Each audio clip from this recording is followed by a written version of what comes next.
ओम श्री गंगाईनाथाय नमः। जय श्री गुरुदेव, जय श्री दादा गुरुदेव। आप सभी का आज के सत्संग में बहुत बहुत स्वागत है। और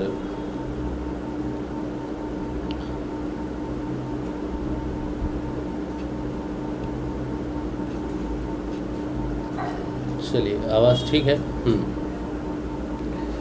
आप सबका बहुत बहुत स्वागत है आज के सत्संग में। मेरा नाम राज शिव है और मैं एक सिद्ध योग साधक हूँ। आज का जो टॉपिक है सत्संग का, वो थोड़ा सा कंट्रोवर्शियल है। मैं जानता हूँ इस बात को, क्योंकि श्री अरविंदो जो ऐसी अभिव्यक्ति हैं जिन्होंने उनके योग के माध्यम से भारत में और पूरे विश्व में अपनी एक सत्ता स्थापित की है। श्री अरविंदो को भारत सरकार जो है ये जानती हैं कि श्री अरविंदो कौन है। उनका जीवन जो है वो शुरू में जो रहा क्रांतिकारी के रूप में सामाजिक जीवन रहा, तो उसके बाद फिर योग का जीवन रहा। तो श्री अरविंदो को संसार जानता है। उन्होंने अपनी बात से, अपने योग से, अपनी चेतना से सारे संसार को अपने बारे में बताया है, अपने मिशन के बारे में बताया है, अपने उद्देश्य के बारे में बताया है, उनकी सोच क्या है, उनका योग क्या है, इसके बारे में बताया है। हालांकि श्री अरविंदो को बहुत कम लोग समझ पाते होंगे, क्योंकि उनकी जो श्रेणी है वो बहुत ऊंची और कठिन श्रेणी है साधारण व्यक्ति के लिए। उनको समझ पाना कि वो क्या बात कर रहे हैं, कैसे कर रहे हैं। तो श्री अरविंदो को समझने में अभी लोगों को बहुत समय लगेगा, और शायद 100 साल भी लग जाएं तो कोई आश्चर्य नहीं होगा, क्योंकि उन्होंने जो लिखा है, उनका जो चरित्र रहा, उसे समझने के लिए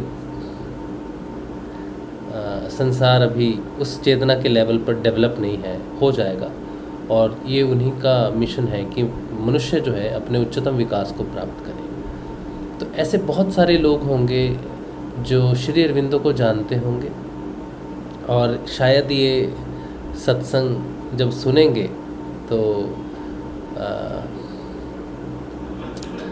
उन्हें इस बात से थोड़ा ये हो सकता है कि लो भाई, ये कौन आ गया कि जो श्री अरविंदो के अधिमानसिक के बारे में, अधिमानसिक देव के बारे में ये बताएगा।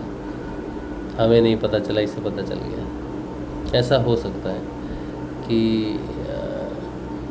श्री अरविंदो को मानने वाले बहुत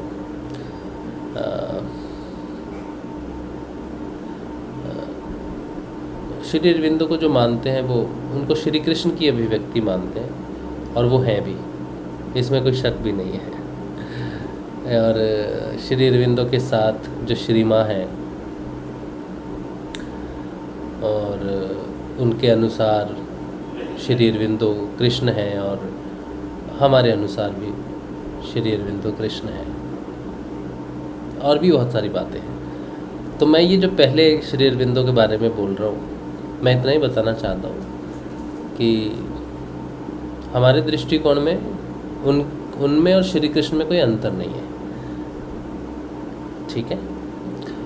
और श्री अरविंदो ने जिस योग की बात की है, और जिस मनुष्य के परिवर्तन की, रूपांतरण की बात की है, उसी रूपांतरण की बात हमारे जीवन में भी घटित हो रही है। लेकिन हम श्री अरविंदो से नहीं जुड़े। हमने श्री अरविंदो को पहले नहीं जाना। हमने श्री अरविंदो को तब जाना जब हमें भगवान श्री कृष्ण का योग प्राप्त हुआ।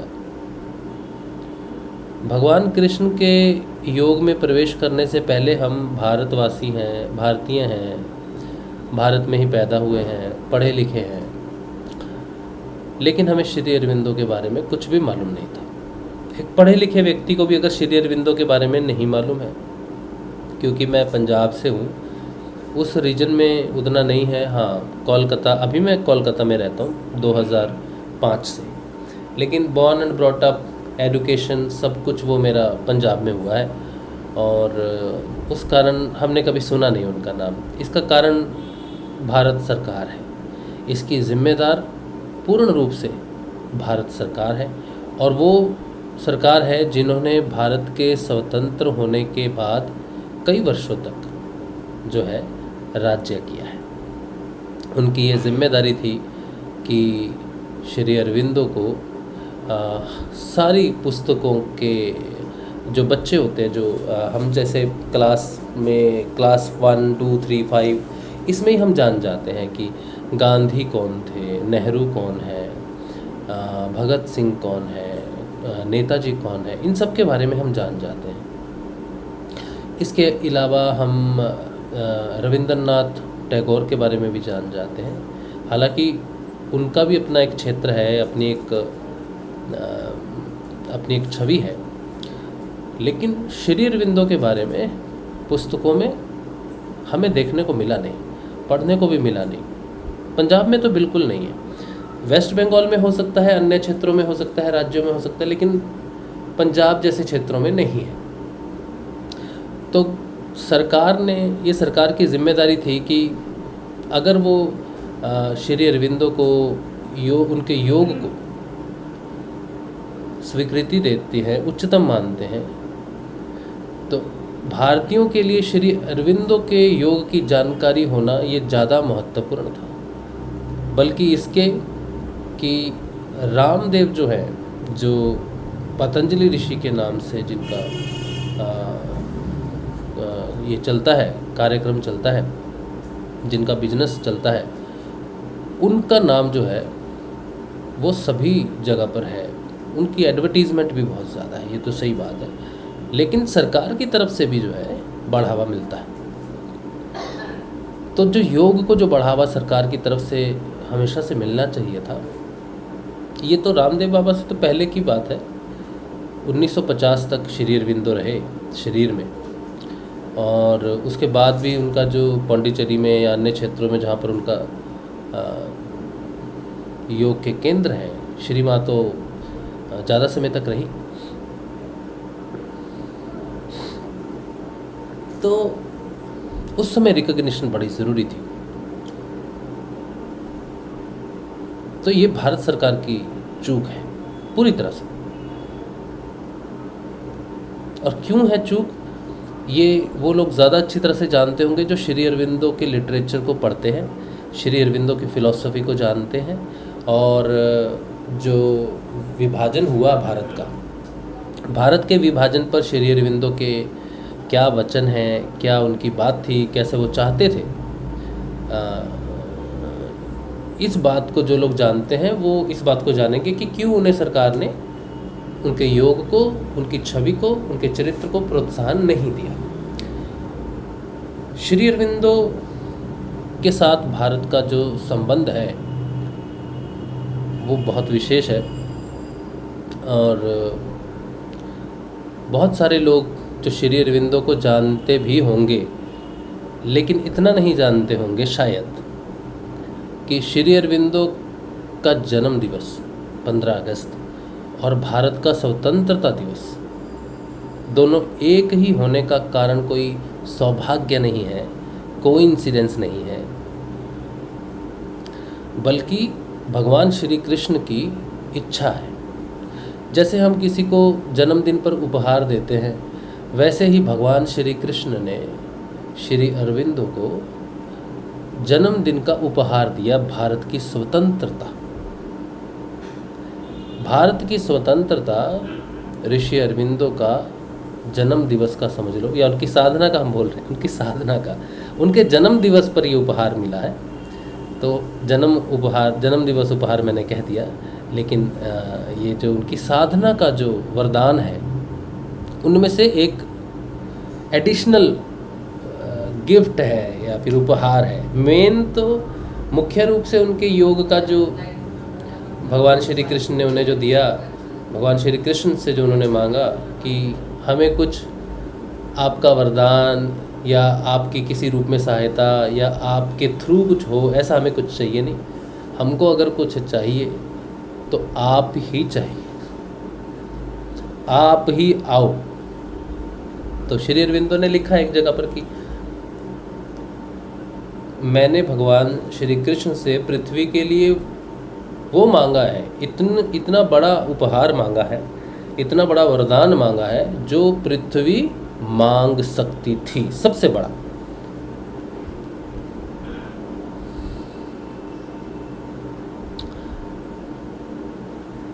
तो श्री अरविंदो के बारे में और भी बहुत कुछ है कहने के लिए, लेकिन मेरा ये पहले भाग जो मैं बोल रहा हूँ श्री अरविंदो के बारे में, ये उनके लिए हैं जो श्री अरविंदो को तो जानते हैं लेकिन अधिमानसिक देव को नहीं जानते। तो मैं ये बता देना चाहता हूँ कि हम कोई ज़बरदस्ती श्री अरविंदो की उपाधियों को, उनके लेखन को अपने प्रचार प्रसार के लिए, अपने बड़प्पन के लिए, अपना नाम दुनिया में रोशन करने के लिए कोई उनका प्रयोग नहीं कर रहे। We are not taking any advantage of Shri Aurobindo, his literature, his yoga और anything related to him. We are not taking any advantage. हम जो कह रहे हैं वो कहना हमारी जिम्मेदारी है। जिस तरह मैंने जो अभी सत्संग के 10 मिनट में बात की है श्री अरविंदो के बारे में, वो सबकी जिम्मेदारी है। श्री अरविंदो के प्रचार प्रसार के लिए ये सबकी जिम्मेदारी है। उसी तरह से मेरी ये भी जिम्मेदारी है कि श्री अरविंदो से मैं कैसे जुड़ा, श्री अरविंदो को मैंने कैसे जाना, वो मैं बताऊंगा आपको। और इसका जो मुख्य कारण है, आज का जो सत्संग है, इसका जो मुख्य कारण है कि ये टॉपिक क्यों लिया मैंने, तो एक गुरु भाई हैं, वो कहाँ रहते हैं, विदेश में रहते हैं। अब वो कौन से देश में रहते हैं हमको मालूम नहीं, लेकिन कोड वहाँ का 61 है। वो शायद ऑस्ट्रेलिया का हो सकता है मेरे ख्याल से, तो भारतीय मूल के हैं, बसे होंगे वहाँ पर। उनका प्रश्न है कि गुरु भाई किस कसौटी पर जो है आप अपने गुरुदेव को, हमारे गुरुदेव को, गुरुदेव श्री रामलाल जी सियाग को, श्री अरविंदो ने जो कुछ भी लिटरेचर लिखा वो गुरुदेव के लिए लिखा, गुरुदेव श्री रामलाल जी सियाग के लिए लिखा। हम ऐसा कहते हैं। हम ये भी कहते हैं कि हमारे गुरुदेव श्री रामलाल जी सियाग जो है अधिमानसिक देव है। आप पूरा सुनिएगा, ठीक है, पूरा सुनिएगा हम क्यों कह रहे हैं, आधे अधूरे में छोड़ के मत जाइएगा। जिस तरह से हमने एक बार कबीर पर बात की थी, है ना, रामपाल जी पर बात की थी, कबीर जी का नाम वेदों में क्यों है, इसमें क्यों, उस पर हमने बात की थी। लेकिन उनके जितने भी शिष्य हैं रामपाल जी के, मुझे उनकी सबकी मेंटालिटी एक ही जैसी है। वो कुछ भी पूरा नहीं सुनते, वो सिर्फ वही सुनने आते हैं जो वो सुनना चाहते हैं, और सत्य जो है वो उनके अनुरूप नहीं है, जिसके कारण वो पूरी बात सुनते नहीं है। बस ताबड़तोड़ अपनी बात रख के गलत तरीके से शब्दों का प्रयोग करके लिख के चले जाते हैं। पूरा देखना चाहिए हम क्या कहना चाह रहे हैं, क्यों कहना चाह रहे हैं, पूरा देखना चाहिए। समय ज़्यादा लगता है, हमारा सत्संग 1 घंटा 1.5 घंटे का होता है, लेकिन अब है तो है। अगर जानकारी हम दे रहे हैं तो ठीक से ही देनी पड़ेगी हमको। ये कोई व्यूज़ के लिए, सब्सक्रिप्शंस के लिए नहीं है। हमें फ़र्क नहीं पड़ता कि 4 लोग देखें या 6 देखें, लेकिन जितने भी देखें वो पूरा देखें। आधे देखने वालों के लिए कुछ भी समझ में कुछ आना नहीं है यहाँ पर। तो आप श्री अरविंदो को अगर सपोर्ट करते हैं और उन्हें ही जानते हैं, उन्हीं के कारण देख के आए हैं टाइटल, तो पूरा देखिएगा, पूरा सुनिएगा, ताकि हम अपनी बात जो है वो पूरी रख सकें। आप चाहे तो वीडियो का स्पीड थोड़ा बढ़ा लेंगे, क्योंकि हम आज धीरे बोल रहे हैं इसलिए। अच्छा, तो श्री उनका प्रश्न है कि गुरुदेव को किस कसौटी पर जो है हम ये कहते हैं कि श्री अरविंदो के लिटरेचर में जिस अधिमानसिक देव की बात है कि भगवान श्री कृष्ण का भौतिक में अवतरण हुआ 24 नवंबर 1926 को, वो अधिमानसिक देव कौन है। हालांकि 24 नवंबर 1926 को श्री अरविंदो का सिद्धि दिवस में मनाया जाता है। श्री कृष्ण की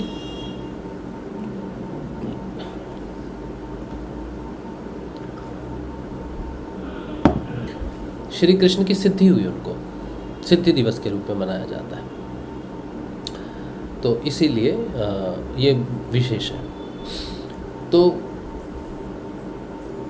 गुरुदेव श्री रामलाल जी स्याग से जब मैं बता रहा हूँ कि मैं कैसे जुड़ा, श्री अरविंदो को मैंने कैसे जाना। तो मैं श्री अरविंदो को पढ़कर, लिटरेचर को जानकर अधिमानसिक देव, अतिमानसिक रूपांतरण के बारे में नहीं जानता। मैं अधिमानसिक देव के संपर्क में आया, मैं अधिमानसिक देव के समर्पण में इसमें आया, योग में आया। अधिमानसिक देव के योग में प्रवेश करने से मेरा कृष्ण के साथ योग हुआ।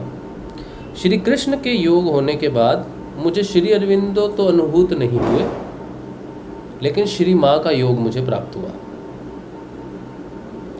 अब मैं बहुत वर्षों तक यही सोचता रहा कि श्री माँ का तो योग मुझे प्राप्त हो रहा है, लेकिन श्री अरविंदो का योग मुझे प्राप्त नहीं हो रहा। हालांकि मैं अभी कलकत्ता में ही रहता हूँ और श्री अरविंदो की यहाँ पर समाधि भी है कमैक स्ट्रीट के पास में। वहाँ पर मैं गया, वहाँ पर मैंने ध्यान भी किया, ध्यान भी लगा, उनको नमस्कार करके 2-3 बार शायद मैं गया हूँ। वहाँ पर कुछ पुस्तकें वगैरह लेनी होती है मुझे श्री अरविंदो के लिटरेचर की, तो हम वहाँ चले जाते हैं। यहाँ नहीं मिलता तो हम पौंडीचेरी से मंगवा लेते हैं। जैसे हमने एक लाल कमल पुस्तक पौंडीचेरी से मंगवाई थी। लेकिन श्री अरविंदो को हम उनके स्थान पर जाते हैं तो फील, एक मेडिटेशन, एक ऊर्जा तो हम फील करते हैं, लेकिन श्री अरविंदो को हम फील नहीं करते थे। और श्री माँ को श्री माँ ने हमसे संपर्क किया, हमने श्री माँ से संपर्क नहीं किया। हम गुरुदेव को जानते हैं, गुरुदेव के माध्यम से हमने जब श्री अरविंदो को जाना, श्री माँ को जाना, तो हमारा कुछ कनेक्ट नहीं था। बस जाना, जैसे हम जानते हैं अन्य लोगों को जानते हैं गुरुदेव के माध्यम से, वैसे ही हमने श्री अरविंदो को एक साधारण व्यक्ति के रूप में, कि संत के रूप में या ऋषि महर्षि के रूप में जैसे भी जाना। तो एक दिन अचानक हमें श्री माँ की जो उस दिन हमने नया प्रिंटर लिया था, 2021 की बात होगी शायद। नया प्रिंटर हमने लिया था। नए प्रिंटर के साथ हमने पहला प्रिंट आउट तो हमने अपने भगवान जी का ही लिया, गुरु जी का। और फिर हमने फिर विवेकानंद जी का एक प्रिंट लिया, हमने एक श्री अरविंदो का प्रिंट लिया। और मुझे प्रेरणा जो हुई प्रिंट लेने की, मुख्य रूप से गुरुदेव का तो हमने प्रिंट लेना ही था, उसके लिए कोई प्रेरणा की ज़रूरत मुझे नहीं थी कि नया प्रिंटर आया, सबसे पहले हम क्या प्रिंट करें, तो गुरुदेव की तस्वीर ही प्रिंट करते। तो इस तरह से हमने, लेकिन हमें जो प्रेरणा हुई उस समय वो ये कि श्री माँ हमसे कह रही है कि मेरा एक चित्र निकालो। अब जब ये बात मेरे दिमाग में आई कि श्री माँ की तरफ से मुझे प्रेरणा हुई कि मेरा चित्र निकालो, यहाँ से हम योग में प्रवेश कर गए। लेकिन हम इंद्रियां के रूप में जागृत हैं, काम कर सकते हैं। तो मैंने श्री माँ का जो तस्वीर है वो श्री माँ की तस्वीर हमने निकाली। और तस्वीर निकालते ही मुझे फिर अंदर से एक जैसे प्रेरणा होती है, प्रेरणा ये हुई कि मेरी तस्वीर को देखो। और तस्वीर को देखो मतलब बहुत बहुत तीव्र प्रेरणा हुई कि मेरी आंखों में देखो। तो श्री माँ की तस्वीर हमने निकाल कर, जैसे ही मैं प्रेरणा हुई कि मेरी आंखों में देखो, तो मैंने माँ की आंखों में देखना शुरू किया, तो लॉक हो गया। मेरा जो ध्यान है वो श्री माँ की आंखों पर लॉक हो गया। और ये 3 सेकंड 5 सेकंड के लिए हुआ होगा। और उसके बाद मेरा ध्यान टूट गया। जैसे मैंने कहा ये मैं क्या कर रहा हूँ, तो मुझे प्रेरणा हो रही थी कि ऐसा करना है। और जब मैंने उनके आंखों में देखा 3-5 सेकंड के लिए, फिर मेरा ध्यान जैसे टूटा हो। फिर मैंने कहा ये क्या हुआ, तो मैंने उतना ध्यान नहीं दिया उस चीज़ पर। तो मैंने माँ की फ़ोटो को रख दिया मंदिर में। अब शाम को एक वीडियो चल रहा था, तो एक पौंडीचेरी से हैं, उनका नाम आलोक जी। तब हम उनका वीडियो हमारे सामने एक आ गया अचानक। उसी शाम की बात है। तो उनसे किसी ने प्रश्न पूछा कि अगर हम माँ से जुड़ना चाहें, माँ तो अभी नहीं है, माँ ने तो शरीर छोड़ दिया बहुत पहले, 72 शायद ऐसे कुछ साल में कुछ छोड़ देना। तो हम अभी माँ से कैसे जुड़े? तो उन्होंने माँ की ही रेफरेंस लेके, माँ की कोई बात हुई कि अगर किसी को मुझसे जुड़ना है तो मेरी आइज़ के माध्यम से, मेरी आँखों के माध्यम से जुड़ते हैं, मैं अपनी आँखों के माध्यम से जोड़ती हूँ। ये वीडियो शाम को मैंने देखा। तो अब आप मुझे ये बताओ, आप जो सुन रहे, ये कोई कोइंसिडेंस नहीं है कि मेरे साथ सुबह 10-11 बजे एक घटना घटती और शाम को 5-6 बजे जो है मैं एक वीडियो देखता हूँ और उस घटना का विवरण मुझे उस वीडियो में मिल जाता है। और तो बड़ा अचंभा हुआ मुझे, और फिर इस बात का मुझे यकीन भी हो गया कि माँ गाइड कर रही है, बता रही है। अब दुविधा ये है कि हम गुरुदेव श्री रामलाल जी से को पूर्ण रूप से समर्पण है। अब जब हमने गुरुदेव रामलाल जी को पूर्ण रूप से समर्पण किया ना, तो सबसे पहले तो हमारे जीवन में जिसने ज़बरदस्ती एंट्री की, हमारी क्या इच्छा है नहीं है इससे कोई फर्क नहीं पड़ता इनको, ये बस घुस जाते हैं। जैसे कोई व्यक्ति अपने घर में घुसता है, उसे किसी की आज्ञा की ज़रूरत नहीं होती है, उसके पास चाबी रहती है, वो अपना लॉक खोलता है, घर में घुसता है, बेडरूम में जाए, डाइनिंग रूम में जाए, ड्राइंग रूम में जाए, कहीं भी जाए, पैर पसार के बैठेगा, अपने घर की तरह खाएगा पिएगा, मतलब उसको कोई रोकने वाला नहीं, उसका घर है।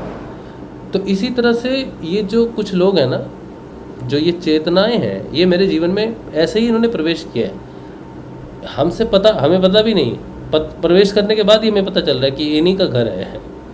तो सबसे पहले जिन्होंने प्रवेश किया, गुरुदेव ने पहले ऑब्वियसली किया, गुरुदेव के बाद श्री रामकृष्ण परमहंस ने किया,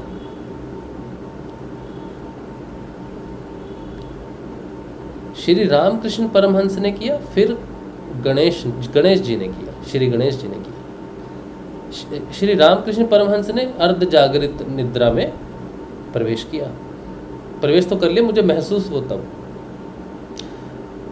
एकमात्र श्री गणेश ने जो प्रवेश किया वो ध्यान के माध्यम से किया। दोपहर का ध्यान मैं कर रहा था, वो साक्षात ध्यान में हुआ, और श्री माँ का पूर्ण जागृत अवस्था में हुआ, जैसे मैं काम कर रहा हूँ, प्रिंट लो, आँखों में देखो, इस तरह से हुआ। तो जब मैंने श्री माँ को जब शुरू किया, योग उनका होने लग गया, उनकी शिक्षाएं, उनकी पुस्तकें, जो कुछ भी उन्होंने लिखा हुआ है, वो सारा का सारा मुझे पहले मेरे योग के माध्यम से प्रकट होने लग गया। मैं हमेशा सोचता था कि श्री अरविंदो का योग हमको क्यों प्राप्त नहीं होता, श्री अरविंदो के बारे में हमको अनुभूति क्यों नहीं होती, श्री माँ ही हमें महसूस होती है। फिर बाद में हमको पता चला कि श्री अरविंदो और श्री माँ दो नहीं है, एक ही है, उनमें भेद करना मूर्खता है। तो जो एक ही है तो दूसरा महसूस होने का कोई मतलब नहीं है। तब हमको थोड़ी सी शांति हुई कि ठीक है, ठीक ही जा रहे हैं। तो अब ये जो योग मुझे प्राप्त हुआ श्री माँ का, ये मुझे प्राप्त हुआ उन्हीं के अधिमानसिक देव के माध्यम से। वो जानती हैं कि उन्होंने जिस अधिमानसिक देव को इस पृथ्वी पर उतारा है वो कौन है। मैं नहीं जानता कि आपने उतारा है, मैं पहले अधिमानसिक देव से ही मिला। फिर जब श्री माँ ने मुझे कनेक्ट किया कि तुम जिससे मिले हुए हो या जिसके योग में तुम हो, उन्हें हमने ही उतारा है, इसीलिए हमसे बात करो, हमें जानो। तो फिर श्री माँ को जाना, श्री अरविंदो को पढ़ा, उनके रूपांतरण के बारे में बहुत कुछ उनकी पुस्तकों के माध्यम से, अपने योग के माध्यम से जो समझा वो उनकी पुस्तकों में लिखा हुआ है। हालांकि श्री अरविंदो को पढ़ना बहुत मुश्किल है हमारे लिए, हमारी चेतना का उतना विकास नहीं हुआ कि हम उनको पढ़ के कुछ समझ सके। सावित्री हम पढ़ने की कोशिश करते हैं, हमने सावित्री की पुस्तक ली, प्रिंट आउट लिया था उस समय, तो बाद में पुस्तक ली, तो हम रोज़ एक पेज पढ़ते थे, अगले दिन भूल जाते थे।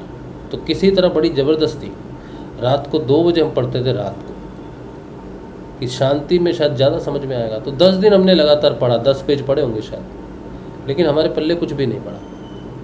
हमने गुरुदेव से प्रार्थना की कि भगवान ये तो समझ ही नहीं आ रहे, क्या लिखा है, तो समझ में ही नहीं आ रहा। तो ऐसी प्रार्थना की और फिर कहा कि आप समझा दो क्या लिखना चाह रहे हैं सावित्री, क्या क्या चीज़ है, इतना बड़ा महाकाव्य है उनका, क्या लिखे हैं, क्या है, आप ही बता दीजिए, हमें तो समझ नहीं आ रहा। तो अगले दिन सत्संग था शाम को, तो आधा घंटा पहले हम गुरुजी के बारे में बात करते थे और उसके बाद हम कुछ वैज्ञानिक टिप्पणियाँ करते थे, जो हमारे अंदर जो बदलाव आ रहे हैं उन पर हम बात करते थे। तो 27-28 मिनट हुए होंगे या 32 मिनट हुए होंगे, अचानक से हमने सत्यवान और सावित्री की बात शुरू कर दी और लगभग 7 मिनट तक हमने, 7 से 10 मिनट होंगे या 15 मिनट होंगे, अभी हमको याद नहीं है, सत्यवान और सावित्री पर हमने बोला।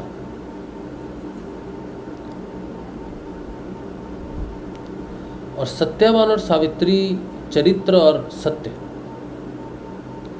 दोनों एक साथ है। जहाँ चरित्र है वहाँ सत्य है, जहाँ सत्य है वहाँ चरित्र है। इन दोनों में से कोई एक ही रहे ऐसा संभव नहीं है। इन दोनों रहेंगे तो दोनों एक साथ ही रहते हैं, चरित्र और सत्य।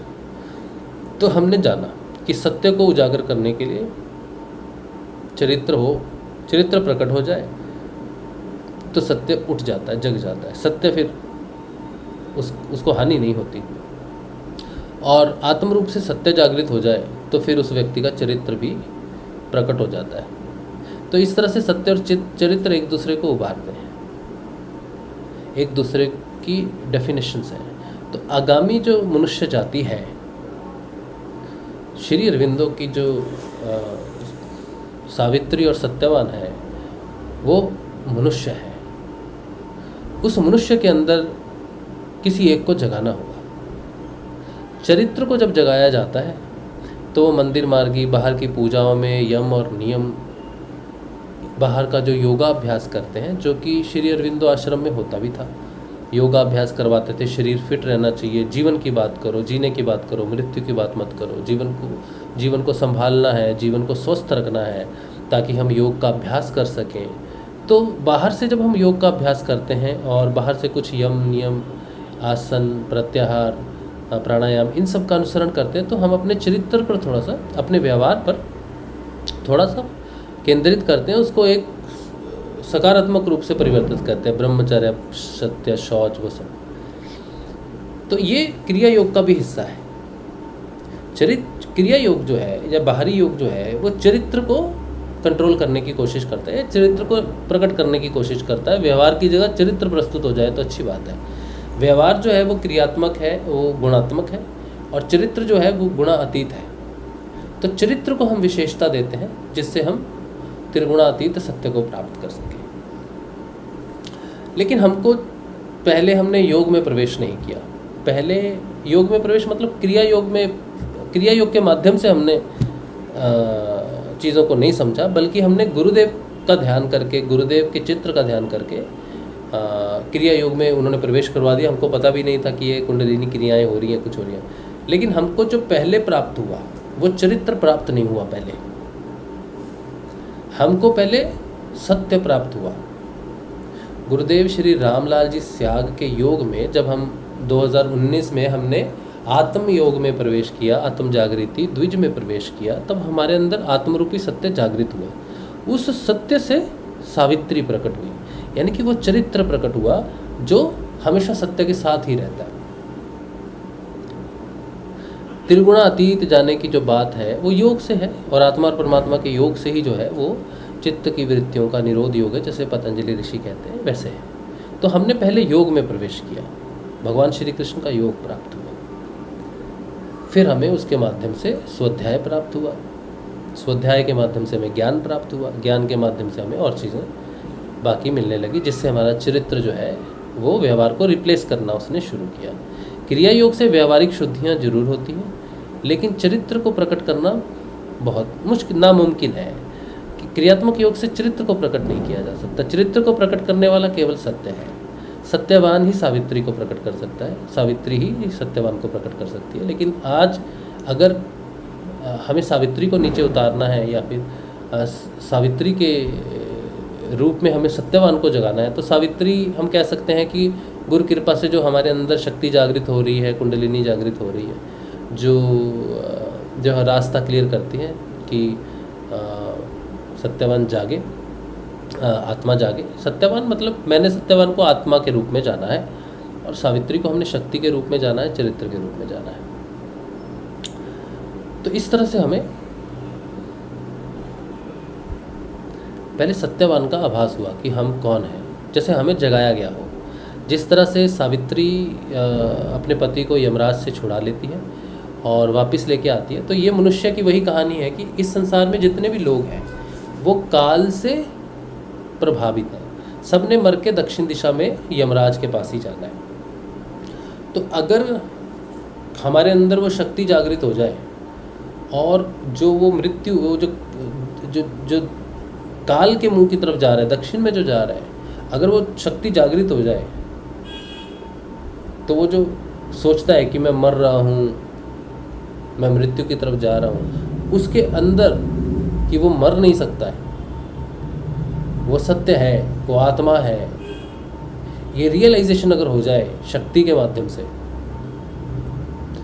तो वो समझ जाएगा कि मरने वाला शरीर है, मैं नहीं हूँ। तो मृत्यु के भय से मुक्त होके वो अपने मूल स्वरूप में आ जाएगा, सत्य स्वरूप में आ जाएगा।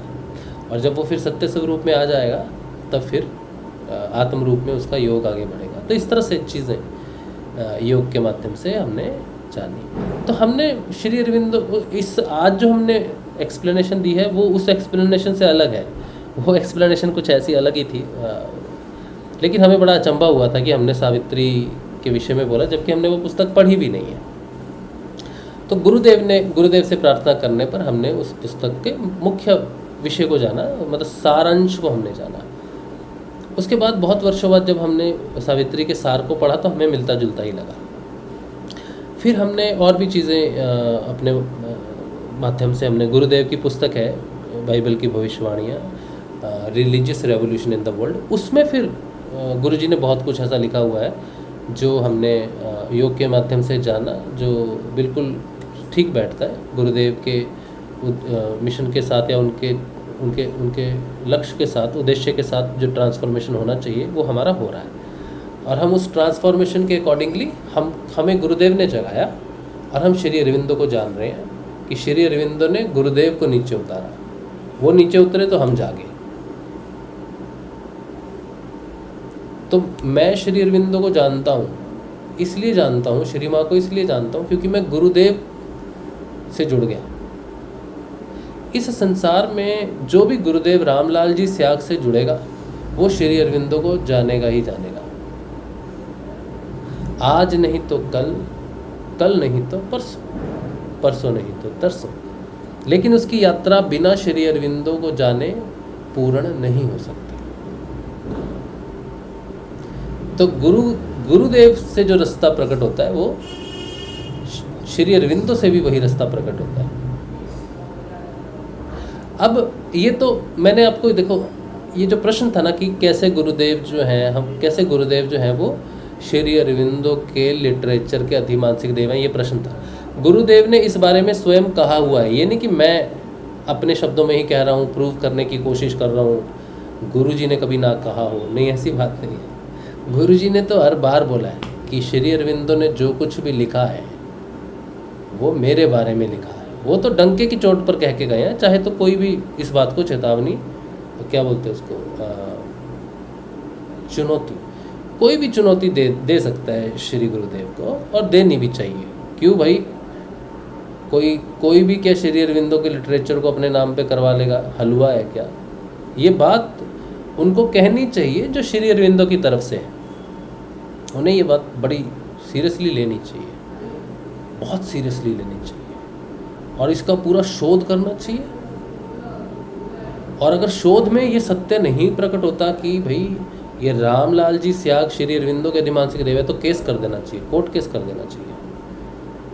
मैं गुरुदेव रामलाल जी स्याग का शिष्य हूँ और मैं ये खुली चुनौती के रूप में कह रहा हूँ कि अगर गुरुदेव रामलाल जी स्याग किसी भी शोध में अधिमानसिक देव प्रूव नहीं होते हैं तो केस कर देना चाहिए गुरुदेव पर। वो अभी इस शरीर में नहीं है, गुरुदेव भी शरीर छोड़ के चले गए, लेकिन मेरे जैसे लोगों का भ्रम टूटना बहुत ज़रूरी है। अगर हम भ्रम में हैं तो हमें जगाना आपकी जिम्मेदारी है। अगर हम सो रहे हैं, भ्रम में है, तो हमें जगाने की मानव की जिम्मेदारी, आप मानव हो ना, मनुष्य होने के नाते आपकी जिम्मेदारी है। चुनौती लीजिए, चुनौती दीजिए गुरुदेव रामलाल जी सियाग को, और आपका ये उद्देश्य होना चाहिए कि आप प्रूव करोगे कि गुरुदेव रामलाल जी सियाग श्री अरविंदो के अधिमानसिक देव नहीं है। ये आपका उद्देश्य होना चाहिए। जिस तरह से जीसस ने कहा कि मैं जाऊंगा तो पिता की ओर से एक सहायक भेजूंगा, फिर उन्होंने कहा हम पहचानेंगे कैसे? तो जीसस ने कहा मेरे नाम से कई आएंगे जो तुम्हें कहेंगे मैं सहायक हूँ, लेकिन तुम यकीन मत करना। तो बोले हम कैसे जानेंगे? तो फिर कुछ चिन्ह बताए कि वो पूर्व दिशा से आएगा, मानव का पुत्र होगा ना, फिर वो तुमको अपनी आत्मा को तुम में उड़ेलेगा, अनलिमिटेड भूत भविष्य तुमको दिखाएगा, वो सब चिन्ह है पूरे। तो बहुत सारे लोग जाते हैं, हम ही हैं कंफर्ट, हम ही हैं सहायक, लेकिन आज तक तो कोई विश्व पटल पे उठा नहीं कि जीसस ने इसको भेजा। आप आज तक नाम आया नहीं।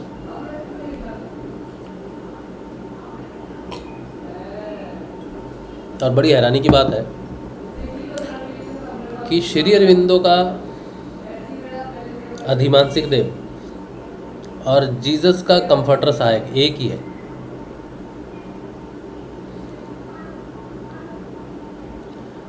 और वो जो एक ही है वही हमारे गुरुदेव रामलाल जी सियाग हैं। ये तो मैंने जाना, इसको आपने मानना नहीं है। इस पर आपको कड़ा शोध करना चाहिए। इससे दो फायदे होंगे। अगर आपका शोध कि ये रामलाल जी सियाग अधिमानसिक देव नहीं है, अगर ऐसा आपने सिद्ध कर दिया तो हमारी आंखें खुल जाएंगी, और मानव होने के नाते हमारा आपके ऊपर हमारा एक दया का एहसान बोलते हैं उसको, अब जैसे भी आप इसको ले लो, हमें भ्रम से छुड़ाने के लिए आपका ये जो कार्य होगा, और सिर्फ मेरा ही नहीं, गुरुदेव रामलाल जी सियाग के 1 करोड़ 2 करोड़ पता नहीं 5 करोड़ तो हो ही गए शायद, इतने शिष्य हैं, इतने लोग हैं, उनको बचाने का आपका जिम्मा है।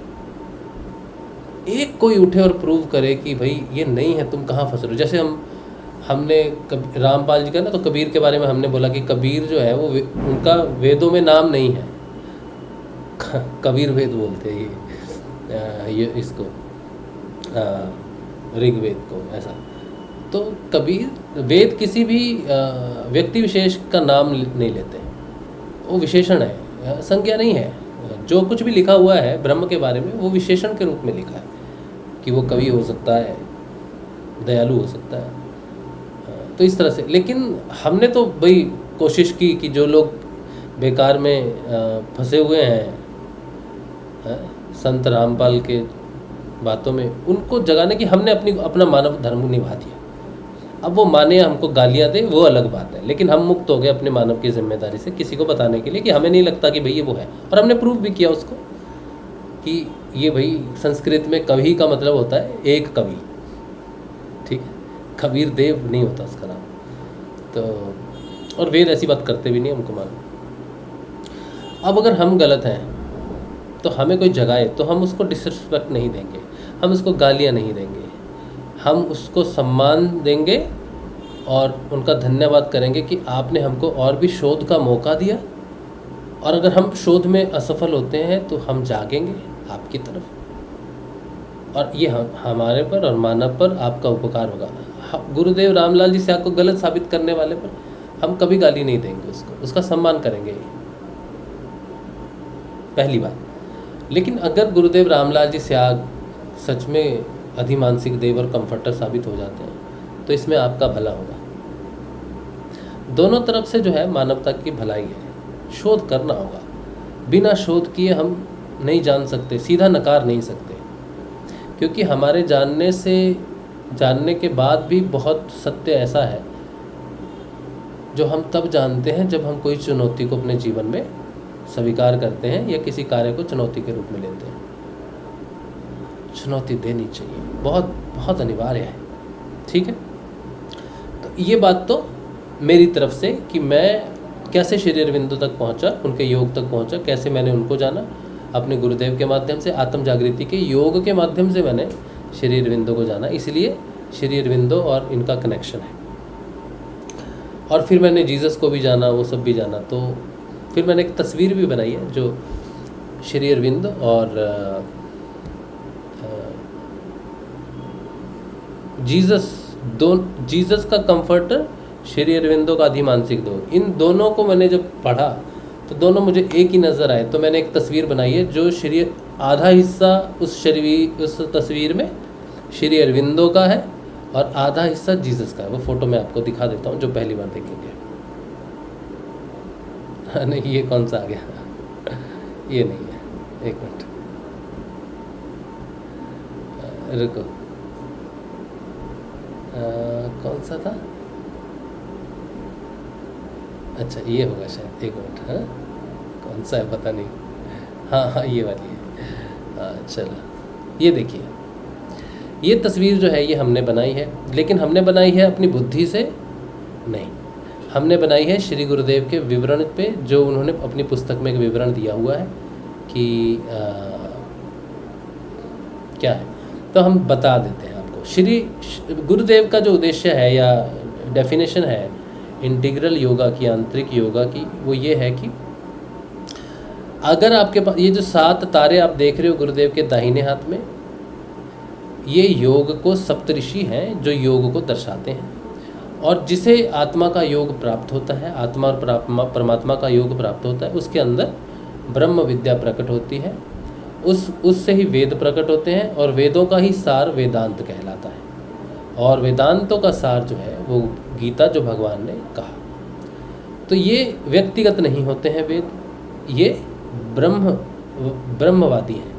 इन्हें लिखने वाला कोई व्यक्ति चेतना नहीं है, बल्कि ये परावाणी में लिखे गए हैं, योग के माध्यम से जो प्रकट हो रहा है उसके माध्यम। तो वेदों में किसने वेद लिखे, इस पर किसी का नाम नहीं है। जैसे श्रीमद् भागवत है, श्रीमद् भागवत वेद व्यास जी ने लिखा है, और वेद व्यास में कृष्ण जी का नाम आता है, शिव जी का नाम आता है, महादेव का नाम आता है और सभी का नाम आता है। वो एक भक्ति मार्ग में प्रस्तुत होने वाला योग के माध्यम से जो कुछ भी जाना गया भगवान के बारे में, उसको लिखा गया। तो श्रीमद् भागवत जो है वो व्यक्ति द्वारा रचित है, वेद व्यास जी व्यक्ति द्वारा रचित है, ठीक है। लेकिन वेद जो है और उपनिषद जो है ये किसी व्यक्ति के द्वारा रचित नहीं है। ये ऋषियों ने अपने शरीर के माध्यम से जब साधना की, शरीर की, सॉरी मेरी फोटो आ गई, जब अपने शरीर को ध्यान के माध्यम से, योग के माध्यम से जाना और जो उनको ज्ञान प्रकट हुआ, तो अंदर जो था, योग में जो था, जिस ब्रह्म को उन्होंने जाना कि शरीर में क्या, कैसे, कहाँ है, अन्नमय कोश, प्राणमय कोश, मनोमय कोश, विज्ञानमय कोश, आनंदमय कोश, चित्तमय कोश, सत्यमय कोश, शरीर में सब कुछ जो भी है, तो उन्होंने उस चीज़ों को परावाणी में समझा, लेकिन लिखा उन्होंने वैखरी में। तो जब वो लिख रहे हैं वैखरी में, तो हम सुनते भी हैं इंद्रियों से और उसको समझने की कोशिश भी करते हैं अपनी बुद्धि से, लेकिन बुद्धि से वेदों का सार पार पाना संभव नहीं है। आपको योग में प्रवेश करना पड़ेगा। जो व्यक्ति योग में प्रवेश करेगा उसी को ही वेदांत प्रकट हो सकते हैं, अन्यथा वेदों का रहस्य जानना संभव ही नहीं है। इसीलिए कहा गया है कि वेद जो हैं वो व्यक्तिगत नहीं है कि उन्हें समझा जा सके पढ़कर या पढ़ाकर, बल्कि उन्हें योग के माध्यम से अंदर प्रकट करके ही जाना जा सकता है। इसीलिए वो ब्रह्मवादी है, व्यक्तिवादी नहीं। तो ये जो दाहिना हाथ है, इसी की बात पूर्ण दर्शन है, योग प्लस वेदांत पूर्ण दर्शन है। तो अरस्तु ने कहा था, सिकंदर के गुरु, कि दर्शन जो है वो साइंस, दर्शन जो है वो अपूर्ण है। क्या लिखा, क्या बोला था, लिखिए आप जरा, क्या कहा उन्होंने। साइंस जो है वो अपूर्ण है शायद, और दर्शन ही, साइंस एक अपूर्ण दर्शन है और दर्शन ही पूर्ण साइंस है। तो वो जो दर्शन की बात होती है कि पूर्ण दर्शन क्या है, तो वो पूर्ण दर्शन में 2 भाग हैं, योग और वेदांत। जिस योग से वेदांत ना प्रकट हो वो योग नहीं कहलाता। तो आजकल जो योग होते हैं फिजिकल एक्सरसाइज कहलाते हैं, क्योंकि उनसे ब्रह्म प्रकट नहीं होते, ब्रह्म ज्ञान प्रकट नहीं होता, इसीलिए उसे योग नहीं माना जाता। बिना भगवान के नाम के कोई भी योग सिद्ध नहीं होता है, ऐसा कहा जाता है। ऋषि अरविंदो ने भी कहा, श्री पतंजलि ने कहा अपने योग पुस्तक में 23 से 29 सूत्रों में समाधिपाद के उन्होंने भगवान के नाम जप की महिमा का गुणगान किया है। तो ये जीसस कहते हैं कि वो जो कंफर्टर आएगा उसके दाहिने हाथ में 7 तारे होंगे, तो वो योग को लेके आएगा। और वो योग कोई साधारण योग नहीं है, आंतरिक योग है, जिसे हम इंटीग्रल योगा कहते हैं ऋषि अरविंदो के अनुसार, और उसी से ज्ञान प्रकट होगा। इसके अलावा जीसस ने कहा था कि मैं अपनी मुख की तलवार से लड़ूंगा। तो मुख की तलवार का मतलब होता है मंत्र। मुख से तो कोई तलवार नहीं पकड़ी जाती ना, तो मुख की तलवार का मतलब है शब्द। तो शब्द उसी को हमने संजीवनी मंत्र कहा, जिसके दोनों तरफ जो है वो जो जिसने गुरुदेव रामलाल जी स्याग का वो संजीवनी मंत्र सुना है, जिसे दीक्षा में गुरुदेव देते हैं, तो आपको पता चलेगा कि वो मंत्र के इधर और इधर 2 धारों में एक ही नाम है, बीच में जो नाम है उसके इधर उधर एक ही बीज मंत्र है, दोनों तरफ एक ही है, तो 2 धार है उसकी। अध्यात्म में भौतिक उन्नति और आध्यात्मिक विकास दोनों एक साथ होते हैं उससे, तो वही वो 2 धारी तलवार है जो पकड़ी। और पहले मैं जीसस का बारे में बता रहा हूँ, फिर उन्होंने कहा वो आएगा ना, वो तमोगुण, वो पाप का नाश करेगा और राइचियसनेस, धर्म को बढ़ाएगा। ये भी हमने इसके माध्यम से समझाने की कोशिश की थी।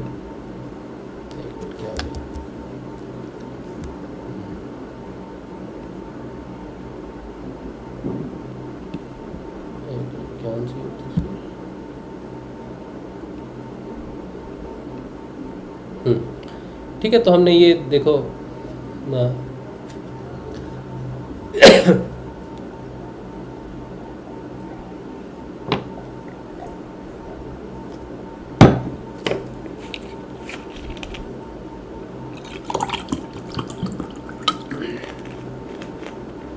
तो हमने कोशिश की कि वो कहते थे वो पापों से मुक्त करेगा, न्याय करेगा और धर्म न्याय और पाप को निरुत्तर करेगा। तो हमने वो 3 गुणों से जोड़कर समझाने की कोशिश की। पापों से मुक्त करेगा मतलब त्रिगुणात्मक गुणों से आज़ाद करेगा, त्रिगुणातीत आपको करेगा, आत्मा का योग देख के आत्मा को उड़ेलेगा, मतलब आत्मा से शक्तिपात करेगा। ठीक है, तो गुरुदेव के बारे में वो चीज़ें सिद्ध होती हैं। उसके बाद श्री अरविंदो के बारे में जो इस तस्वीर में आपको नज़र आएगा वो ये कि मैंने जो कोशिश की,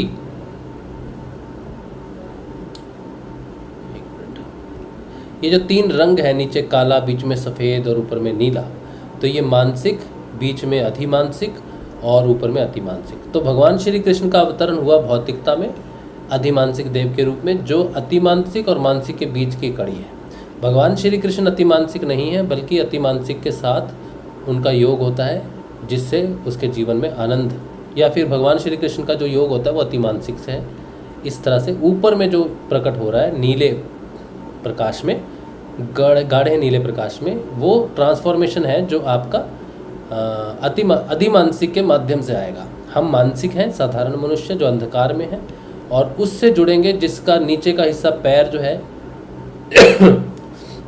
वो मानसिक से जुड़ते हैं, और जो सर है उसका वो ऊपर अतिमानसिक क्षेत्र में है, जो आनंद की शुरुआत है। तो ये उनकी थ्योरी पर है। ठीक है, तो इस तरह से ये तस्वीर है, और भी इसमें थोड़े रहस्य हैं, लेकिन हम धीरे धीरे उसको एक्सप्लेन करेंगे। ठीक है, अच्छा, उसके बाद ये तस्वीर, ये हमारी तरफ से जो हमने जाना कि वही है सहायक और वही है अधिमानसिक देव। अब गुरुदेव ने बहुत जगह पर कहा है, लेकिन एक विशेष जगह पर गुरुदेव ने कहा है कि गुरुदेव क्यों अधिमानसिक देव है। अब गुरुदेव के अनुसार गुरुदेव कहते हैं कि श्री अरविंदो की बात के अनुसार किसी भी मनुष्य में एक ही जीवन में 2 सिद्धियां हो जाए, निर्गुण निराकार और सगुण साकार, दोनों एक सिद्धियां एक ही जीवन में, एक ही शरीर में हो जाए, तो फिर पूरे मानव मात्र का परिवर्तन हो जाएगा। तो गुरुदेव को एक ही जीवन में 2 सिद्धियां हुई। पहले निर्गुण निराकार गायत्री की सिद्धि हुई 1960 में 1 जनवरी में, जिसके बारे में श्री माँ का लेख आपको मिल जाएगा जब उन्होंने 1 जनवरी 1969 को एक खास सिद्धि या दिवस की बात की है कि आज वो चेतना जो है वो प्रकट हो गई है संसार के सामने। ऐसा उन्होंने श्री माँ ने 1 जनवरी 1969 के बारे में बोला है। और 1 जनवरी 1969 को ही गुरुदेव को गायत्री की सिद्धि हुई सुबह 4 बजे, ठीक। और फिर गुरुदेव को श्री कृष्ण की सिद्धि हुई 1984 में, और गुरुदेव दुनिया के सामने आ गए 1990 में। श्री अरविंदो की भविष्यवाणी थी कि वो 1994 तक जो है दुनिया के सामने आ जाएगा अधिमानसिक देव। तो गुरुदेव 94 तक दुनिया के सामने आ गए थे। और सबसे महत्वपूर्ण बात है गुरुदेव जी का जो जन्मदिन है। गुरुदेव का जब अवतरण हुआ, जन्म हुआ, तो वो 24 नवंबर 1926 को हुआ। उससे भी ज़्यादा महत्वपूर्ण है कि उस दिन शाम को गुरुदेव जी का जन्म हुआ 7 से 7:30 के बीच में, 7 साढ़े 7 के बीच में, ठीक है। तो उस दिन श्री अरविंदो के आश्रम में जो घटना घटी वो ये थी कि उन लोगों ने ध्यान किया, पहले 6 बजे कुछ ध्यान किया, जो शायद आधा घंटा करते थे वो लोग ध्यान, ऐसा कुछ। लेकिन फिर दोबारा उन लोगों ने ध्यान किया, 2 बार ध्यान किया उस दिन उन्होंने। फिर 40 मिनट का शायद ध्यान हुआ, और 6:45 से लेकर शायद 7:30 बजे तक फिर उनका ध्यान हुआ। उससे पहले 6 से 6:30 ऐसा कुछ हुआ, ये मुझे एग्जैक्टली मालूम नहीं है, आपको मालूम होगा उनके बारे में। तो उसी समय गुरुदेव जी का अवतरण हुआ। फिर उनके एक शिष्य थे श्री अरविंदो के, उनका नाम था क्या नाम था उनका, कोई अंग्रेज शिष्य थे, दत्ता या कुछ ऐसा कुछ नाम था उनका।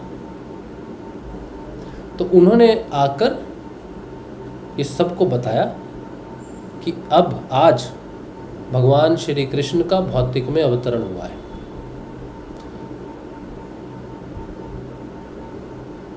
उन्होंने अनाउंस किया था। और उसी समय गुरुदेव का जन्म हुआ था 7 बजे के आसपास। गुरुदेव का जन्म, ये वीडियो मैंने बहुत पहले देखा था गुरुदेव का, आज से 2-3 साल पहले मैंने गुरुदेव का ये वीडियो देखा था। अभी एक गुरु भाई है, उन्होंने भी अभी वो एक वीडियो शेयर किया था, उसमें भी उन्होंने बताया था गुरुदेव के जन्म के बारे में। गुरुदेव का जन्म कार्तिक मास में हुआ, जिस मास में दीपावली होती है, और तृतीया को हुआ उनका, कृष्ण पक्ष की, और शाम को 7 बजे के आसपास गुरुदेव का जन्म हुआ। गुरुदेव ने खुद अपनी वाणी से बताया है, ये डॉक्यूमेंटेड है, वीडियो डॉक्यूमेंटेड है। और 24 नवंबर 1926 को हुआ। लेकिन अगर आप रिकॉर्ड देखने जाएंगे गुरुदेव का, क्योंकि वो रेलवे में कार्यरत थे, वहाँ पर आपको रिकॉर्ड में वो डेट नहीं मिलेगी, क्योंकि नौकरी, बच्चे को सरकारी नौकरी देर तक वो अप्लाई कर सके, 1-2 साल देर तक अप्लाई कर सके, इसलिए उनकी जो जन्म साल होगा वो आपको कम दिखेगा। 1926 की जगह 1928, 29, 27 हो सकता है। लेकिन गुरुदेव ने कहा वो नौकरी के लिए किया था, माता ने किया होगा, या जिस पिता तो नहीं थे गुरुदेव को, तो जो भी किया था गुरुदेव ने किया, किसी ने भी किया, या वहीं पर किसी ने फॉर्म भरते हुए कर दिया होगा कि थोड़ा कम लिख देते हैं डेट, ताकि 2-3 साल और ट्राई कर सको सरकारी नौकरी के लिए, उम्र निकल ना जाए। लेकिन गुरुदेव ने कहा कि उनका जन्म छिला गांव में 24 नवंबर 1926 कृष्ण पक्ष तृतीया को 7 बजे, शाम के 7 बजे के आसपास, और वही समय उनका ध्यान का समय था। ये दोनों घटनाएं मिलती हैं। इसके बाद ऋषि अरविंदो की भविष्यवाणी की वो संसार को बदल देगा, जिसमें ये दोनों सिद्धियां होंगी। तो गुरुदेव को दोनों सिद्धियां हुई, जिसके कारण गुरुदेव की तस्वीर जो है उससे योग होता है। ऋषि अरविंदो ने मांगा था कि आप नीचे आओ तो जा नहीं सकते। गुरुदेव नीचे आए और जा नहीं सकते गुरुदेव। जब तक मनुष्य रहेगा तब तक गुरुदेव रहेंगे। कैसे? गुरुदेव ने कहा है मेरी तस्वीर जीवित तस्वीर है, कागज़ पे बना लो, मट्टी की बना लो, किसी भी प्रकार की मूर्ति बना लो, उससे तुम्हारा काम हो जाएगा, जागृति आ जाएगी। और ऐसी कई एग्जाम्पल्स गुरुदेव के जीवन में हुई कि लोगों ने तस्वीर का ध्यान किया और उनको योग होना शुरू हो गया। तो गुरुदेव इस भौतिकता में, मैटर में और ऊर्जा में, दोनों में जीवित है। तो गुरुदेव का ध्यान आप सिर्फ ये करके संकल्प करके करेंगे तब भी आपको काम हो जाएगा, मिल जाएंगे गुरुदेव आपको। और गुरुदेव की तस्वीर है, मंत्र नहीं है आपके पास, गुरुदेव जी की तस्वीर को आप गुरु मान लो, काम हो जाएगा। जैसे एकलव्य को हो गया, वैसे आपका काम हो जाएगा। दोनों सिद्धियां गुरुदेव को, उनको अधिमानसिक देव का सबसे बड़ा सबूत है ये। इसके अलावा अगर आपको और भी गुरुदेव जी के बारे में जानना है, ठीक है, कि गुरुदेव अधिमानसिक देव हैं, कल्कि हैं और कंफर्टर है, तो आपको थोड़ा सा गुरुदेव के वीडियोस का अध्ययन करना पड़ेगा, तो आपको उसमें पता चल जाएगा। मैंने जो अपने माध्यम से जाना वो भी बता दिया, गुरुदेव जी के माध्यम से जाना वो भी बता दिया, और श्री माँ के योग के माध्यम से जो मुझे मिला वो भी बता दिया, और जीसस की तरफ से जो हमें मिला वो भी हमने चित्र में बना के बता दिया आपको, ठीक है। तो हमारे अनुसार, हमारे सत्य के अनुसार हमारे गुरुदेव श्री रामलाल जी स्याग अधिमानसिक देव हैं, श्री अरविंदो के, और कल की अवतार हैं इस संसार के, और सहायक हैं पश्चिम देश के जीसस के, ठीक है। आपका कोई प्रश्न होगा आप हमें कमेंट कर सकते हैं, तो हम उस पर बात करेंगे। ये हमारा सत्संग का पहला हिस्सा। दूसरे हिस्से में हम श्रीमद् भागवत का अध्ययन करते हैं, वो करेंगे। प्रश्न है तो हम ले लेंगे, हमारे लायक कुछ है तो।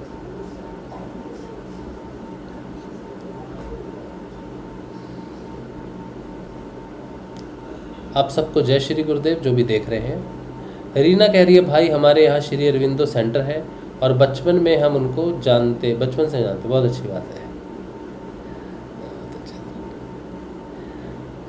रीना कह रही हैं भाई क्या योग के द्वारा 72,000 नाड़ियाँ क्लीन हो जाती हैं? हाँ, हो जाएंगी। नाड़ियाँ तो नीचे ही हैं, योग के माध्यम से जब ऊपर से सारी नाड़ियाँ खुलनी शुरू हो जाएंगी, ब्रह्म नाड़ी खुल जाएगी, चित्रा नाड़ी खुल जाएगी, वज्र नाड़ी खुल जाएगी, तो ये 72,000 नाड़ियाँ सब में प्रकाश हो जाएगा। योगा विद कमल, भाई तुम आत्म जागृति की बात करते हो, केवल गौतम बुद्ध का हुआ आत्म जागृति, साधारण मनुष्य का नहीं होता आत्म जागृति। तुम फालतू बकवास क्यों करते हो, केवल ध्यान पर फोकस करो, फालतू बात ना करो। कितनी अच्छी बात है योगा विद कमल कि मैं बकवास कर रहा हूँ और तुम रोज़ मेरी बकवास सुनते हो, कितना आश्चर्य है। हाँ? अच्छा, फिर ये दूसरा मैसेज भी करते हैं, तुम इतने ग्रंथ पढ़ लेते हो और बोलना स्टार्ट कर देते हो। एरा ज्ञान तो वह है जो अंदर से प्रकट होता है, केवल रामायण और श्रीमद् भागवत आदि ग्रंथ श्री अरविंदो को पढ़ लेने से कोई ज्ञान नहीं होना। चलो ये बात आप अपने तक रखो, क्योंकि हमें ये आपकी बात सही नहीं लगती है। और मैं तुम्हें कमल बहुत बार कह चुका हूँ कि मैंने कभी आपको इनविटेशन नहीं दिया है कि आप आओ मुझे सुनो, कोई ज़बरदस्ती नहीं है। दुनिया में बहुत लोग बकवास कर रहे हैं कमल, क्यों समय नष्ट करते हो अपना? तुम्हें अपना समय बचाना चाहिए, समय की बड़ी कीमत है, समय बहुत वैल्यूएबल है। बहुत लोग हमको अनुभूतियाँ भेजते हैं, वीडियोस भेजते हैं, हम पूरा नहीं देखते क्योंकि हमारे समय की बहुत वैल्यू है। हम अपने समय को बहुत बचा के चलते हैं और बहुत रिस्पेक्ट करते हैं अपने समय की, और उससे बर्बाद होने से बचाते हैं। आपको भी ऐसे करना चाहिए, ठीक है। अब हम पढ़ेंगे श्रीमद् भागवत का अध्ययन करेंगे।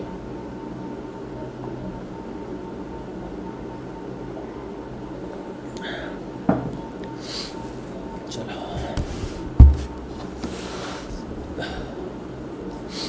आज हमारी तबीयत थोड़ा ठंडा लगा हुआ है आपको तो इसीलिए 2-3 दिन से लगा है। अभी थोड़ा ठंड बढ़ गई है अचानक जब मौसम बदलता है तो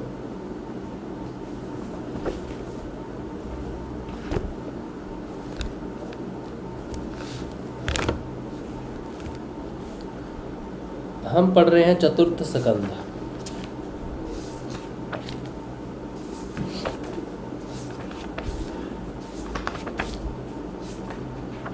पच्चीसवां अध्याय हमने कल पढ़ा था, उसमें पुरांजनोपाख्यान का प्रारंभ चल रहा था। पुरांजन एक राजा हुए पृथु जी के वंश में, और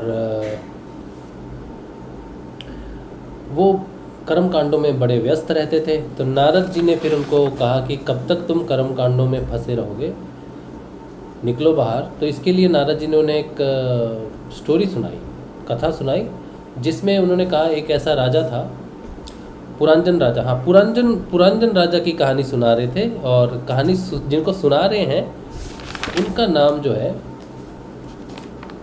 वो उनके वंशज हैं। अब नाम मुझे याद नहीं आ रहा, ठीक है।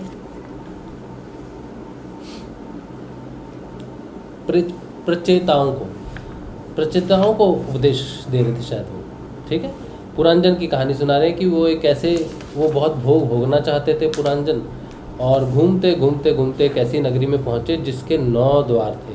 तो 9 द्वारों का उन्होंने पूरा व्याख्यान दिया था। जिन्होंने कल का नहीं देखा है सत्संग जरूर देखना, ठीक है, क्योंकि आगे वाला आपको समझ नहीं आएगा नहीं तो 9 द्वारों का, 9 द्वारों वाली नगरी की व्याख्या हुई, और आज वो कंटिन्यू होगा उससे आगे। कल थोड़ा लेट किया था हमने सत्संग, इसीलिए थोड़ा आधा ही पढ़ा था, है ना। अब आगे पढ़ते हैं, 26वां अध्याय आज पढ़ेंगे।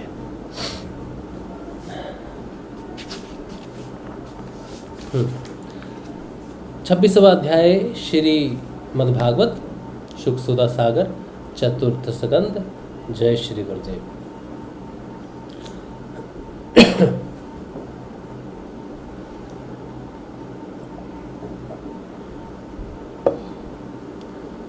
राजा पुरंजन का शिकार खेलने वन में जाना और रानी का कुपित होना।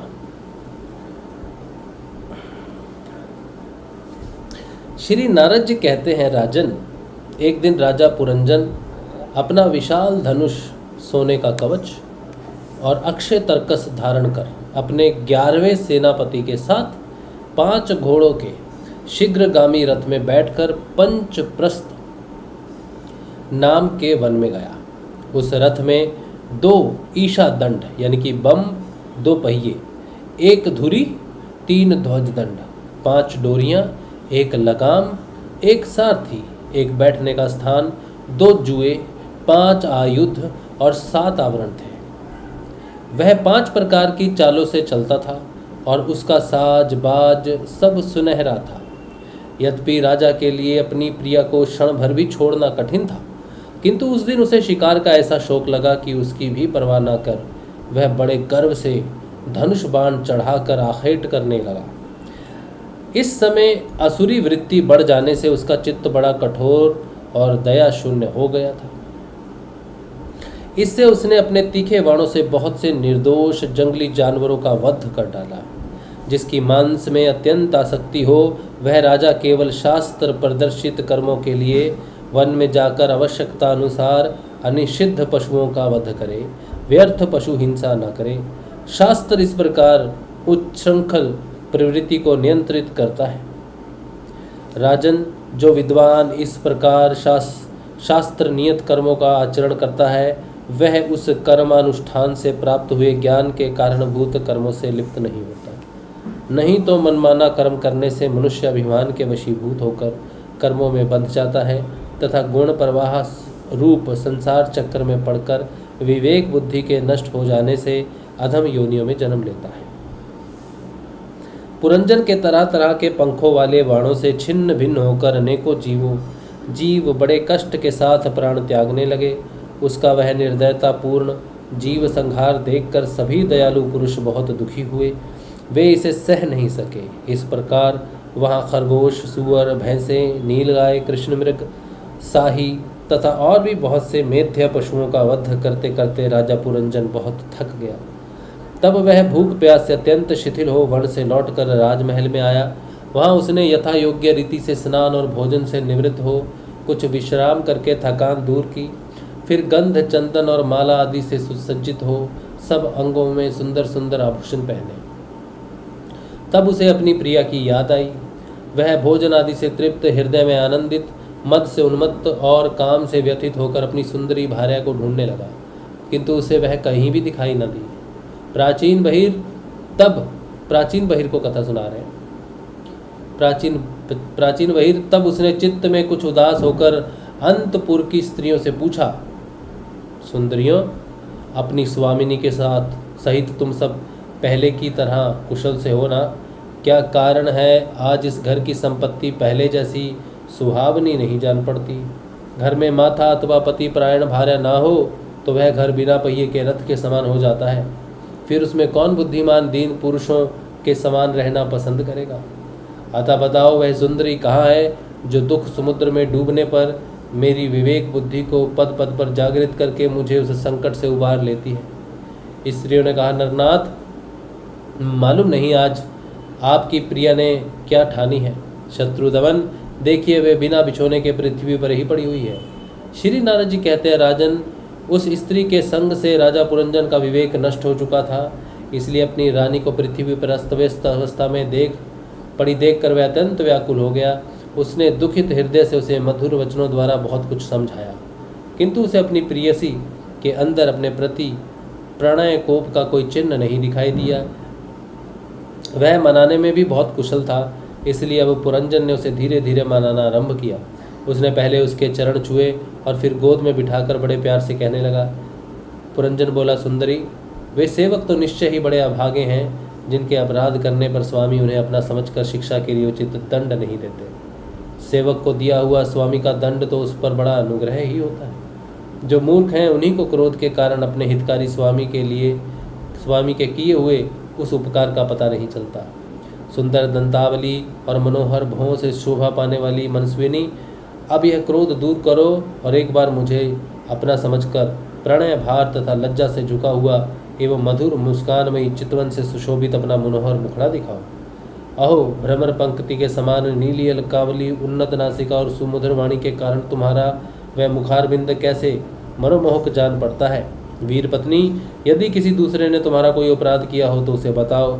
यदि वह अपराधी ब्राह्मण कुल का नहीं है तो मैं उसे अभिदंड देता हूँ।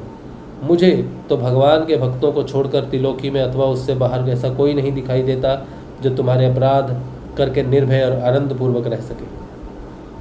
प्रिय, मैंने आज तक तुम्हारा मुख कभी तिलकहीन, उदास, मुरझाया हुआ, क्रोध के कारण डरावना, कांतिहीन और स्नेह शून्य नहीं देखा, और ना कभी तुम्हारे सुंदर स्तनों को ही शोकाश्रुओं से भीगा तथा बिंबा फल दृश्य अध्रों को स्निग्ध केसर की लाली से रहित देखा। मैं व्यसनवश तुमसे बिना पूछे शिकार खेलने चला गया, इसलिए अवश्य अपराधी हूँ। फिर भी अपना समझकर तुम मुझ पर प्रसन्न हो जाओ। कामदेव के विषम बाणों से अधीर होकर जो सर्वदा अपने अधीन रहता है, उस अपने प्रिय पति को उचित कार्य के लिए भला कौन कामिनी स्वीकार नहीं करेगी। 27वां अध्याय, पुरंजनपुरी पर चंडवेग की चढ़ाई तथा काल कन्या का चरित्र। श्री नारद जी कहते हैं, महाराज, इस प्रकार वह सुंदरी अनेकों नखरों से पुरंजन को पूरी तरह अपने वश में कर उसे आनंदित करती हुई विहार करने लगी। उसने अच्छी तरह स्नान कर अनेक प्रकार के मांगलिक श्रृंगार किए तथा भोजन आदि से तृप्त होकर वह राजा के पास आई। राजा ने उस मनोहर मुख वाली राज महिषी का सादर अभिनंदन किया। पुरंजनी ने राजा का आलिंगन किया और राजा ने उसे गले लगाया। फिर एकांत में मन के अनुकूल रहस्य की बातें करते हुए वह ऐसा मोहित हो गया कि उस कामिनी में ही चित्त लगा रहने के कारण उसे दिन रात के भेद से निरंतर बीतते हुए काल की दुस्तर गति का भी कुछ पता न चला। मद से छका हुआ मनस्वी पुरंजन अपनी प्रिया को भुजा पर सिर रखे महामूल्य शैया पर पड़ा रहता। उसे तो वह रमणी ही जीवन का परम फल जान पड़ती। अज्ञान से आवृत हो जाने के कारण उसे आत्मा तथा परमात्मा का कोई ज्ञान न रहा। राजन इस प्रकार कामातुर चित्त से उसके साथ विहार करते करते राजा पुरंजन की जवानी आधे क्षण के समान बीत गई। प्रजापति उस पुरंजनी से राजा पुरंजन के 1100 पुत्र और 110 कन्याएं हुई, जो सभी माता पिता का सुयश बढ़ाने वाली और सुशीलता, उदारता आदि गुणों से संपन्न थी। ये पुरंजनी नाम से विख्यात हुई। इतने में ही उस सम्राट की लंबी आयु का आधा भाग निकल गया। फिर पांचाल राज पुरंजन ने पितृवंश की वृद्धि करने वाले पुत्रों का वधुओं के साथ और कन्याओं का उनके योग्य वरों के साथ विवाह कर दिया।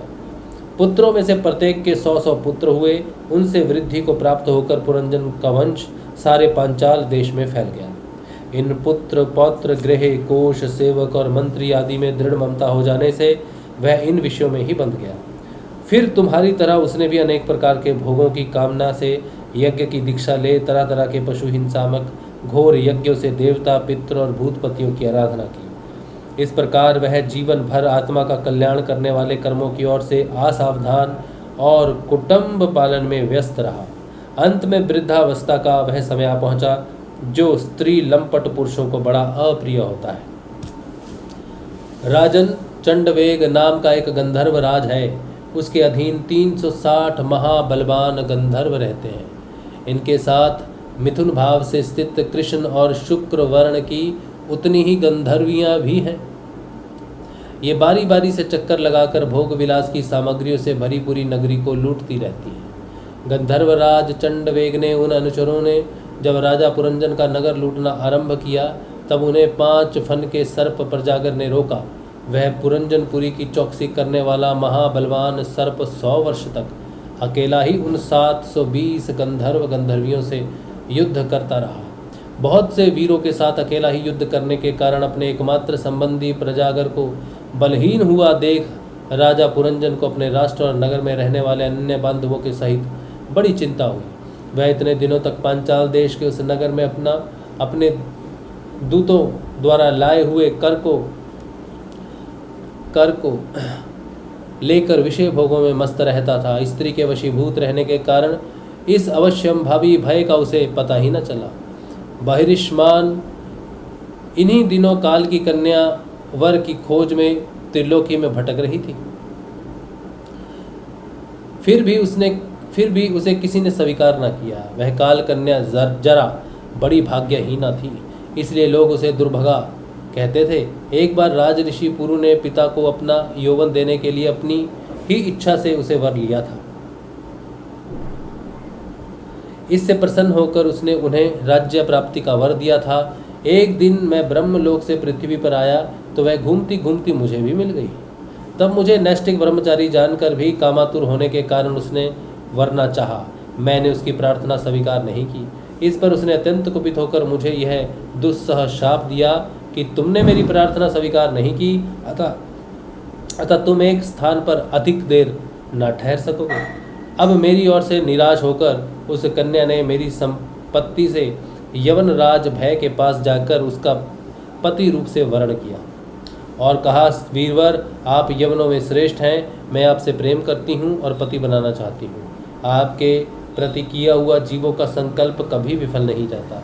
जो मनुष्य लोक अथवा शास्त्र की दृष्टि से देने योग्य वस्तु का दान नहीं करता और जो शास्त्र दृष्टि से अधिकारी होकर भी ऐसा दान नहीं लेता, वे दोनों ही दुराग्रही और मूढ़ हैं, अतएव शोचनीय हैं।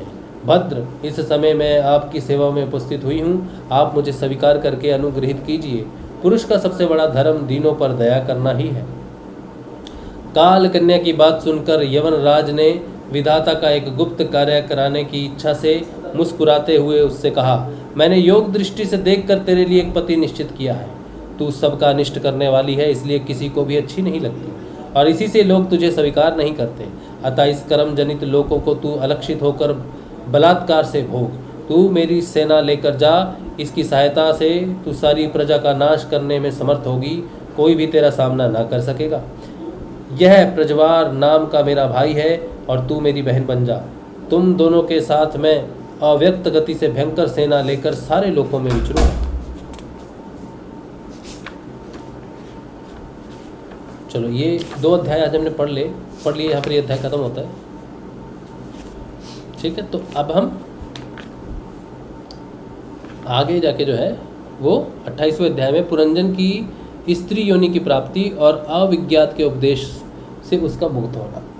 तो काल कन्या से आगे क्या करती है काल कन्या पुरंजन का, वो हम देखेंगे कल। ठीक है, ये थोड़ा लंबा अध्याय है तो चलेगा कुछ दिन, एक दिन में तो नहीं होगा, लेकिन पुरंजन की कथा से हमें हमारे व्यक्तिगत जीवन को प्रभावित करने वाली माया के बारे में ज्ञान होगा। ठीक है, और उम्मीद है कि दिवाली से पहले हमारा चतुर्थ स्कंद समाप्त हो जाएगा और हम पंचम स्कंद में प्रवेश कर जाएंगे। मोस्ट प्रोबेबली दिवाली के दिन प्रवेश कर जाएं तो बात है, ठीक है। तो और अगर हम दिवाली के दिन प्रवेश करते हैं पंचम स्कंद में तो ये बड़ा सौभाग्य है। सौभाग्य इसलिए है कि हम दिवाली मनाते हैं नॉर्थ इंडियंस, क्योंकि मैं कलकत्ता में अभी रहता हूँ, तो कलकत्ता में काली पूजा मनाई जाती है, काली पूजा मनाई जाती है। और पंचम अध्याय शुरू होता है प्रियव्रत चरित्र से। और जो तस्वीर हमें देखने में मिलती है, सबसे हर अध्याय के शुरू में एक तस्वीर रहती है ना, तो पंचम अध्याय के शुरुआत में एक तस्वीर है और तस्वीर पर जो हेडिंग है वो है भद्रकाली के द्वारा जड़ भरत की रक्षा। जड़ भरत की रक्षा भद्रकाली के द्वारा, और माँ सबको काट रही है। तस्वीर जो है हम आपको दिवाली को दिखाएंगे, ठीक है। आज जब पहुँचेंगे तब दिवाली के दिन हम कोशिश करेंगे कि हम पंचम अध्याय शुरू करें, और उसके लिए कल और परसों 2 दिन हमें जो अध्ययन करना पड़ेगा वो 28वां अध्याय, 29वां अध्याय, 30वां अध्याय, 29वां अध्याय पढ़ा है, 30वां अध्याय और 31वां अध्याय। तो 31 अध्याय है टोटल। और हमने 31 है ना, तो हमने 27 कर लिए, 4 अध्याय बाकी हैं। तो 2 अध्याय हम कल पढ़ेंगे और 2 अध्याय हम 30 तारीख को पढ़ेंगे। आज कितनी तारीख है? आज 28 है ना? हाँ आज 28 है, 29 और 30। हाँ 2 अध्याय पढ़ेंगे तो 31 को हम पंचम अध्याय में पहुँचेंगे, ठीक है। बाकी गुरुजी की इच्छा कि कब पहुँचते हैं, किधर पहुँचते हैं, कितना अध्याय हम कर पाते हैं, कैसे, वो गुरुजी की इच्छा पर है। हमारी तो प्लानिंग है, चलती तो उन्हीं की है। ठीक है। चलिए, आज का जो सत्संग है वो भगवान श्री गुरुदेव के श्री चरणों में रखते हैं। प्रश्न कुछ है? रीना जी कह रही हैं भाई रोज भजन की 4 लाइन गाया कीजिए, आनंद आ जाएगा। हाँ गाते तो हैं, भजन गाना है। चलो भजन गा लेते हैं। कौन सा भजन गाएं? भजन हमने मूल रूप से बहुत भजन सीखे नहीं हैं, तो एक भजन बहुत हमें अच्छा लगता है, उसकी 2 लाइनें, पूरा तो हमें नहीं आता, उसके हम लिरिक्स देख लेते हैं, सीखेंगे भजन। एक भजन है, ये चमक ये दमक फूल बन महक, सब कुछ सरकार तुम्हीं से है। ये चमक ये दमक फूल बन महक, सब कुछ सरकार तुम्हीं से है। इठला के पवन चूमे सैया के चरण, बगियन में बहार तुम्हीं से है। बगियन में बहार तुम्हीं से है। ये चमक ये दमक फूल बन महक, सब कुछ सरकार तुम्हीं से है।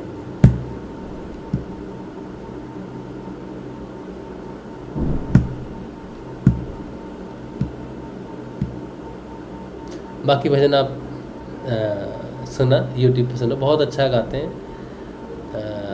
सुधीर व्यास जी का गाना है, बहुत सुंदर, उनकी आवाज़ में सुनेंगे तो और भी आनंद आएगा। हम भी ये भजन सीखेंगे, बहुत अच्छा लगता है हमको भजन। ठीक है, चलिए। तो आज का सत्संग, भजन निराकार हो तो, निराकार भजन कैसा उतना हमको मालूम नहीं है। वैसे साकार निराकार में भेद हमको मालूम नहीं है ज़्यादा, हम उस पर ज़्यादा बात भी नहीं करते हैं। अ, साकार निराकार में हमको भेद मालूम नहीं है।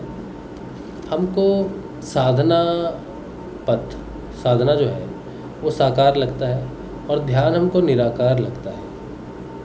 अब संतों ने निराकार किसे कहा है? गुरुदेव ने कहा है गायत्री को जैसे निराकार कहा है, शब्द की साधना है। लेकिन हमें ऐसा लगता है कि जब तक हम ध्यान कर रहे हैं, ध्यान का प्रयास कर रहे हैं, साधन कर रहे हैं, तब तक सगुण की साधना है। और जब हम ध्यान में प्रवेश कर जाते हैं, ध्यान लग जाता है, तो वो निराकार हो जाता है। और निराकार का मतलब है इंद्रियों की सहायता से हम उसे व्यक्त नहीं कर सकते। तो निराकार के लिए भजन कैसे बनेगा हमको मालूम नहीं। और इतना सोचना भी क्या है कि भजन क्या होना चाहिए। भजन तो ईश्वर के नाम की गुणगान है, उसमें तो शरीर में एक रोमांच आ जाता है। तो इतना नहीं सोचना चाहिए एक साधक को निराकार साकार। हम तो उतना सोचते नहीं। कभी भी मैंने इतना विचार नहीं किया कभी साकार निराकार पे, क्योंकि हमको कुछ लेना देना नहीं है। हम ना साकार को मुख्यता देते हैं ना निराकार को देते हैं। चुनाव नहीं करते दोनों में से किसी का भी। बाकी कभी भविष्य में कभी कोई मुख्य रूप से कभी ज्ञान हुआ साकार निराकार का तो बात करेंगे, लेकिन हमारा लक्ष्य दोनों का ही नहीं है, जानने का नहीं है। हम दोनों को जानना नहीं चाहते। दोनों जाने गए अपने आप तो अलग बात है, लेकिन हमारा उद्देश्य नहीं है इस तरह के ज्ञान को जानना। बाकी देखते हैं कैसे चलेंगे आगे। ठीक है, चलिए आज का सत्संग जो है वो श्री गुरुदेव के श्री चरणों में रखते हैं। कल मिलेंगे हम लोग शाम को। कल धनतेरस है। आप सभी को आने वाले बड़े त्यौहार दिवाली की शुभकामनाएं, धनतेरस की शुभकामनाएं। आपके जीवन में साधना प्रवेश करे और तीव्र गति से आप आगे बढ़ो, आत्मयोग में प्रवेश करें, ऐसी हमारी सबके लिए शुभकामना है और प्रार्थना भी है। जय श्री गुरुदेव, जय श्री दादा गुरुदेव। कल मिलेंगे हम लोग शाम को। जय श्री।